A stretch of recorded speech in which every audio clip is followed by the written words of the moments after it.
Selamat datang di channel Pemuja Malam. Jangan lupa like, share, and subscribe ya. Terima kasih.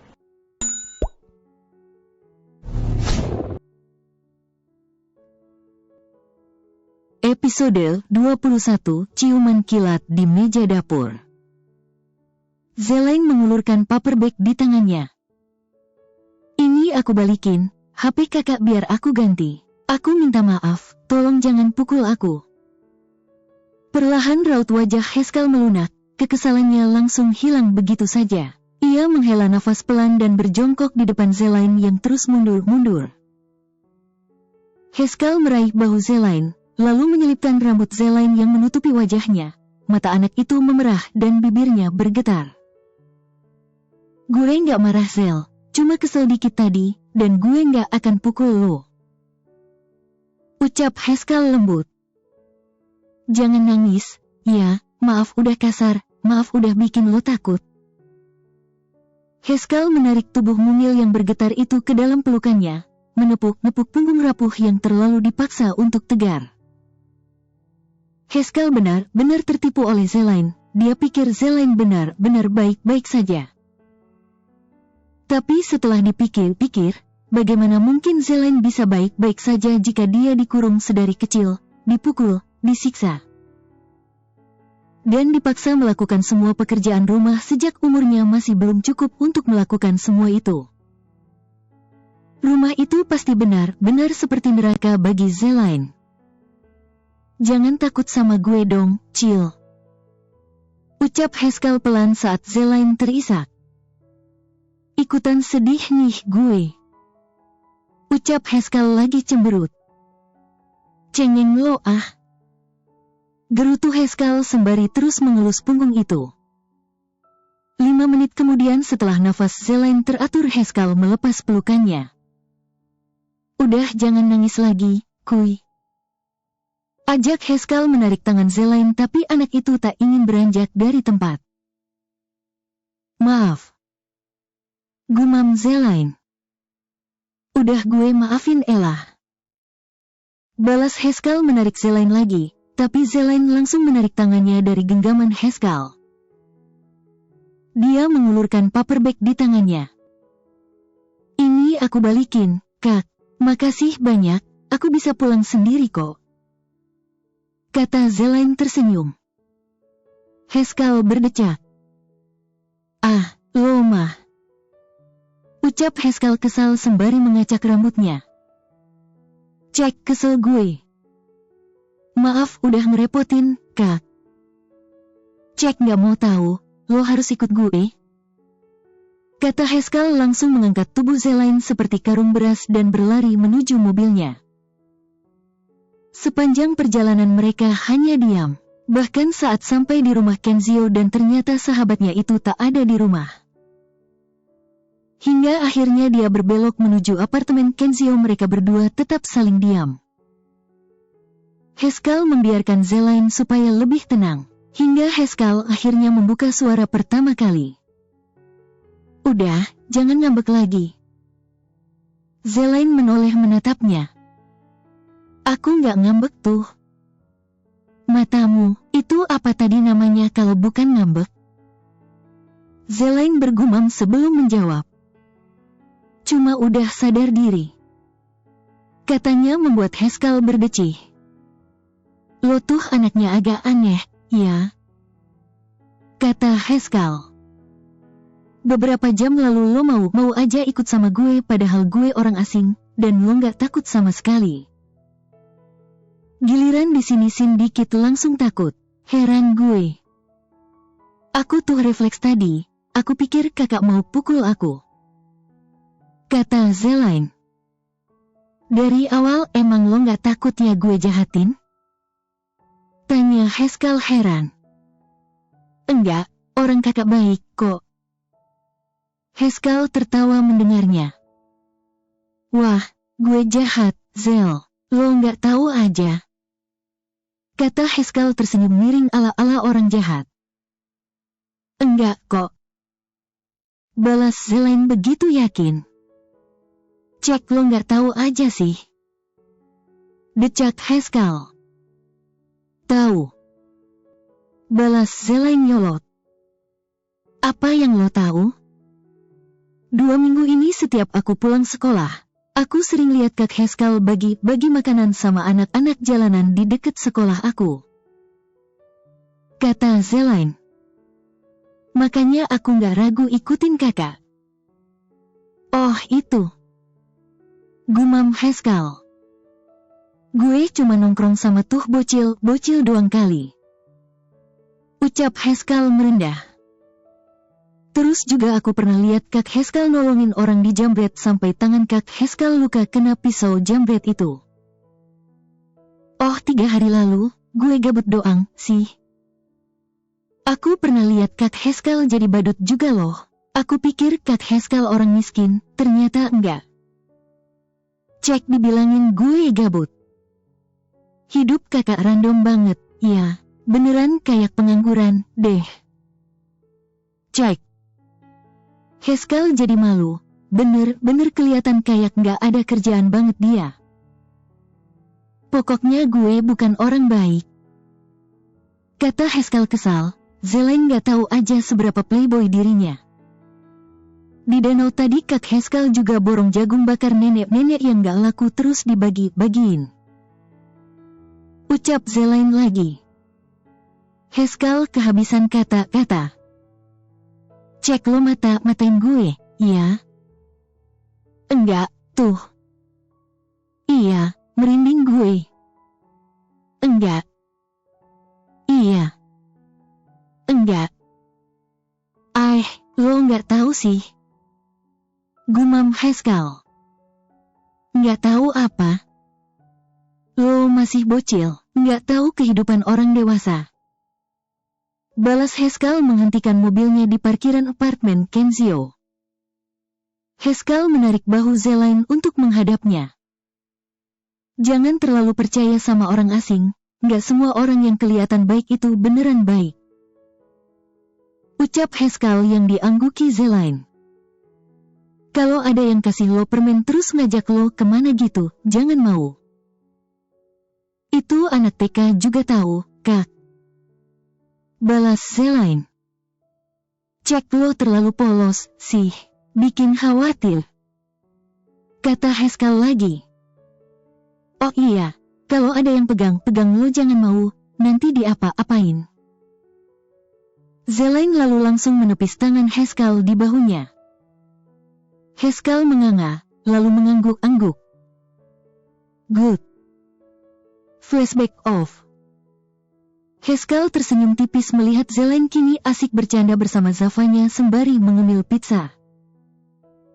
Lalu Haskell menoleh pada Kenzio yang sejak tadi berwajah masam.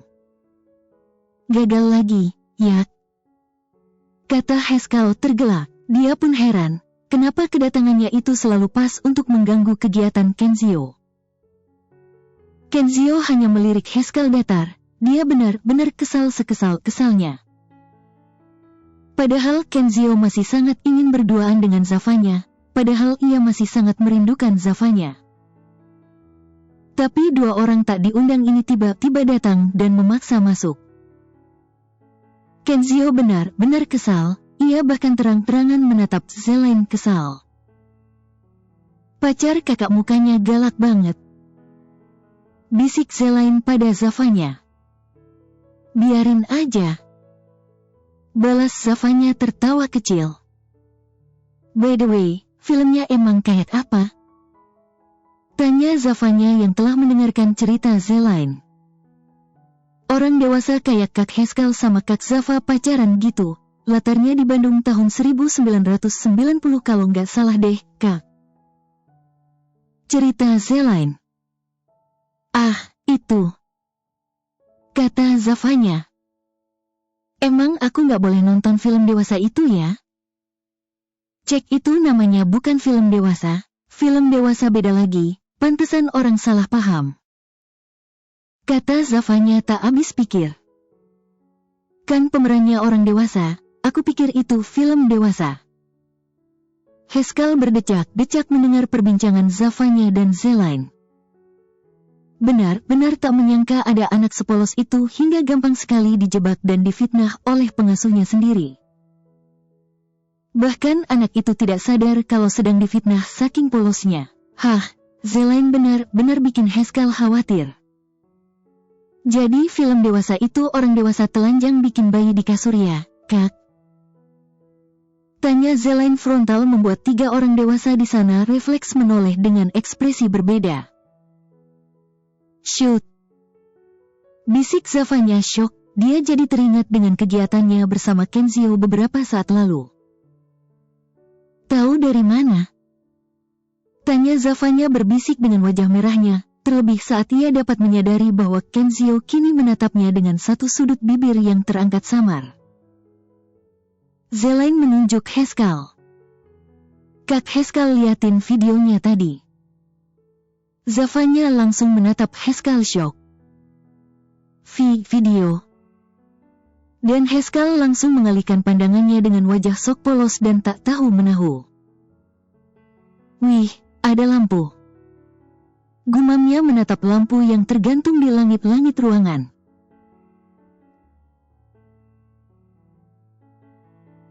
2 Pernikahan Jaden Nara. Zafanya keluar dari kamar sembari mengikat rambutnya asal. Dia melihat sekeliling apartemen, tak ada tanda-tanda Kenzio sudah keluar kamar. Akhirnya Zafanya menuju dapur dan memanaskan 2 gelas susu putih untuk mereka. Zafanya mengetuk kamar Kenzio 3 kali, lalu masuk ke dalamnya setelah dipersilahkan. Bibirnya spontan tersenyum saat Kenzio yang sedang meregangkan tubuh menoleh ke arahnya. Zafanya menghampiri Kenzio yang berdiri di depan dinding kaca yang menampilkan pemandangan perkotaan di pagi hari. Kenzio meraih segelas susu yang diberikan Zafanya, lalu ia merendahkan tubuhnya di depan cewek itu. Kiss. Pintanya membuat Zafanya sekuat tenaga menahan senyum. Zafanya berjinjit sedikit hingga bibirnya bertabrakan dengan bibir Kenzio, lalu ia langsung mengalihkan pandangan. Kenzio tersenyum senang dan menarik Zafanya untuk duduk di sofa malas yang menghadap dinding kaca. Mereka menyesap susu putih itu dalam diam, sembari menatap matahari yang perlahan semakin naik. Zafanya merapatkan tubuhnya pada Kenzio dan bersandar pada bahu cowok itu. Andai kita bisa nikmatin suasana kayak gini sampai tua. Gumam Zafanya menatap jalanan yang mulai padat kendaraan. Kita bisa. Balas Kenzio membuat Zafanya mendongak menatapnya. Lalu Zafanya hanya membalasnya dengan senyuman tipis. Bisa, semoga saja. Sebenarnya aku nggak ngangka kita beneran udah pacaran. Celutuk Zafanya, hari ini adalah hari ke-6 mereka menjalin hubungan dengan resmi. Kenzio terkekeh sekali. Gue juga. Kenzio bahkan sering lupa kalau mereka berpacaran. Ia juga tidak terbiasa menggunakan aku, kamu saat berbincang. Kenzio merasa malu sendiri jika berbicara seperti itu. Rasanya aneh, kayak nggak bener aja. Jujur Kenzio membuat Zafanya kembali mendongak, ia menempelkan pipinya di lengan Kenzio. Dulu gue beneran anggap lo kayak seorang adik yang harus gue lindungin, tapi tanpa sadar perasaan aneh itu datang. Perasaan pengen milikin lo, perasaan pengen terus ketemu lo dan berduaan sama lo, perasaan marah kalau lo sama laki-laki lain. Semuanya kerasa salah banget, berkali-kali pun mikirin itu, tapi semuanya tetap kerasa salah, kayak berdosa banget. Cerita Kenzio. Makanya gue bersikap kayak gitu ke lo, Za. Gue gak bisa tahan buat sentuh lo, tapi gue bilang gue anggap lo adik. Karena saat itu gue juga gak paham sama perasaan gue sendiri. Lebih tepatnya gue kayak menolak kenyataan kalau gue bener-bener jatuh cinta sama lo. Lanjut Kenzio menatap mata Zafanya yang sejak tadi terus menatapnya. Udah, gue malu. Umpat Kenzio mengalihkan pandangannya, membuat Zafanya tak bisa menahan tawanya. Gemes banget. Batin Zafanya melihat telinga Kenzio memerah. By the way, aku udah pernah bilang belum, Kak? Tanya Zafanya memulai percakapan baru. Kata Bunda, ayah aku itu lembut banget, perhatian, act of service, penyayang. Aku cuma bisa lihat dari foto video mereka dulu sebelum aku lahir, tapi aku bener-bener bisa ngerasain kasih sayang ayah ke Bunda. Aku bisa bayangin betapa lembutnya sosok ayah yang cuma bisa aku lihat dari foto dan video. Bunda super penyayang juga walau jarang di rumah karena jobnya banyak banget. Tapi tetap aja aku terus mimpiin gimana rasanya disayang ayah, dipeluk ayah dan diperhatiin ayah. Kenzio terus mendengarkan cerita Zafanya sembari mengelus rambutnya. Cepolan asal cewek itu tadi sudah Kenzio lepas. Sampai aku ketemu kamu, sosok ayah yang diceritain Bunda bener-bener kayak sosok kamu, Kak.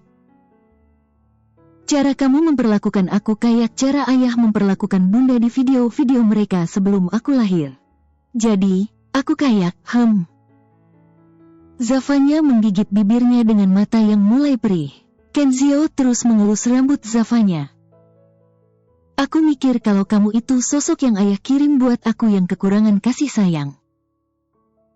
Lanjut Zafanya tersenyum, tangannya langsung menghapus air mata yang jatuh di pipinya. Sama kamu, aku bener-bener ngerasa disayang. Kamu bener-bener tempat ternyaman aku, Kak. Kamu kayak rumah aku, malam-malam gelap aku selama ini sekarang jadi berwarna cuma dengan mikirin kamu. Kenzio menarik Zafanya ke dalam pelukannya, menyembunyikan wajah Zafanya di dada bidangnya. Telinga Kenzio memerah, perutnya terus merasa tergelitik setiap kali Zafanya mengatakan bagaimana perasaannya. Mau ketemu ayah kamu? Tanya Kenzio setelah hening beberapa saat. Zafanya mengangguk. Kalau sore kamu bisa, Kak, aku ada kelas nanti siang. Bisa. Balas Kenzio singkat, tangannya terus bergerak-gerak di helaian rambut Zafanya yang begitu lembut. Mau sarapan apa? Tanya Kenzio. Zafanya melepaskan pelukannya sembari berpikir. Roti, nasi, bubur? Tanya Kenzio. Pipi Zafanya memerah mendengar kata bubur. Langsung teringat dengan ciuman bubur waktu itu. Zafanya trauma, dia masih ingat sensasi saat itu yang membuat jantungnya seakan ingin meledak. Dia bangkit dari sofa dan keluar kamar diikuti Kenzio, mereka menuju dapur. Roti aja, aku mau Beritos sama yogurt bowl. Kata Zafanya berusaha bersikap normal. Lo aja nggak apa-apa, gue mau sandwich aja. Kata Kenzio sembari membuka kulkas, kemarin mereka sempat belanja bahan makanan berdua. Kenzio bukannya tidak suka Beritos yang disebut Zafanya. Hanya saja jika disuruh memilih antara roti tawar biasa dengan roti pakai buah beri, Kenzio pasti akan memilih roti tawar tanpa apapun. Zafanya mengangguk tak merasa keberatan. Mereka lalu mulai sibuk. Zafanya menyiapkan buah beri serta yogurt dan Kenzio yang menyiapkan rotinya. Yogurtnya 1 mangkok aja, Za. Kata Kenzio saat melihat Zafanya mengeluarkan 2 mangkok dari lemari penyimpanan. Lo nggak suka ya? Tanya Zafanya sembari menuangkan yogurt ke mangkok. Suka. Kata Kenzio sembari mengambil 1 stroberi yang telah Zafanya belah. Ia celupkan sedikit stroberi itu ke yogurt, lalu menyuapi buah itu pada Zafanya. Gigit. Zafanya kaget saat Kenzio tiba-tiba menyudutkannya ke meja. Dia membuka mulutnya dan menggigit stroberi itu. Lalu saat buah itu hampir masuk ke dalam mulutnya untuk ia kunyah, Kenzio secepat kilat menyambar bibir Zafanya dan menggigit ujung stroberi itu. Zafanya memejamkan mata. Ia meremas baju Kenzio saat lidah cowok itu menelusup masuk ke dalam mulutnya dan merebut potongan stroberi di mulutnya. Buah stroberi itu telah berpindah ke mulut Kenzio. Kenzio menyimpannya dulu di mulut hingga pipinya menggembung. Lalu ia kembali melumat bibir Zafanya, lidahnya menelusup masuk hingga ia dapat merasakan yogurt yang tersisa di mulut cewek itu. Kenzio kembali melumat bibir Zafanya sekilas sebelum ia menjauhkan wajahnya. Suka, enak. Katanya mengangguk-angguk sembari mengunyah buah stroberi di mulutnya. Dengan santainya ia kembali menyiapkan sandwich miliknya. Sedangkan Zafanya menatap Kenzio dengan ekspresi linglung. Ia kembali merasakannya, food kiss itu. Zafanya lalu berdehem malu sembari menelan sisa yogurt di mulutnya. Zafanya berusaha fokus menghias toastnya, tapi dia malah terdiam memandang buah stroberi di tangannya. Sampai akhirnya tangan Zafanya melayang memukul bahu Kenzio kesal. Desis Zafanya dengan bibir mengerucut, jantungnya terus berdebar-debar tak karuan. Sedangkan Kenzio hanya menahan senyuman senangnya. Mau coba? Tanya Kenzio mengambil potongan stroberi di tangan Zafanya dan ia gigit ujungnya, lalu menundukkan wajahnya pada Zafanya. Zafanya mengerjap, ia masih syok dengan kejadian tadi. Matanya bergerak-gerak menatap mata Kenzio bergantian dengan buah stroberi di sela bibir Kenzio. Gumam Kenzio menunggu. Akhirnya sembari meringis malu-malu, Zafanya sedikit berjinjit dan mendekatkan wajah hingga bibir mereka bertabrakan. Matanya terpejam erat merasakan lembutnya bibir Kenzio. Segera Zafanya gigit potongan stroberi itu hingga terbagi dua. Satu potongan masuk mulut Kenzio dan satu lagi masuk mulutnya. Kenzio terkekeh melihat Zafanya langsung mengalihkan pandangannya dengan wajah merah. Pipi cewek itu bergerak-gerak tanda ia sedang mengunyah stroberi tadi. Ia kembali sok sibuknya dengan toastnya. Enak, kan? Kata Kenzio sembari mengunyah potongan stroberi yang tersisa di mulutnya. Sudut bibirnya terangkat merasa terhibur melihat sosok menggemaskan dengan wajah merah itu. Zafanya tak mengindahkan Kenzio. Dengan cepat ia menuangkan granule, stroberi, blueberry, raspberry dan pisang ke mangkok yogurtnya. Lalu mendudukkan diri di kursi. Matanya berselancar menatap sekitar, berusaha mengabaikan keberadaan Kenzio yang membuat jantungnya seakan bisa meledak. Kenzio tak bisa menahan kekehannya, membuat Zafanya berdesis kesal. Cowok itu mendudukkan dirinya di samping Zafanya setelah ia membuatkan segelas susu untuk Zafanya dan kopi untuk dirinya sendiri. Berry toast, sandwich dan semangkok yogurt telah tersaji di hadapan mereka. Ayo makan. Ucap Kenzio yang dibalas gumaman samar Zafanya. Enak. Tanya Kenzio sesaat setelah Zafanya mencicipi toastnya. Enak. Zafanya mengangguk antusias. Mau coba? Tanyanya memotong roti itu serta buahnya, lalu ia sodorkan pada Kenzio. Kenzio memakan potongan itu, lalu secepat kilat juga menyambar bibir Zafanya sekilas. Enak. Katanya mengangguk-angguk santai. Dan Zafanya rasanya benar-benar akan gila. Bersambung.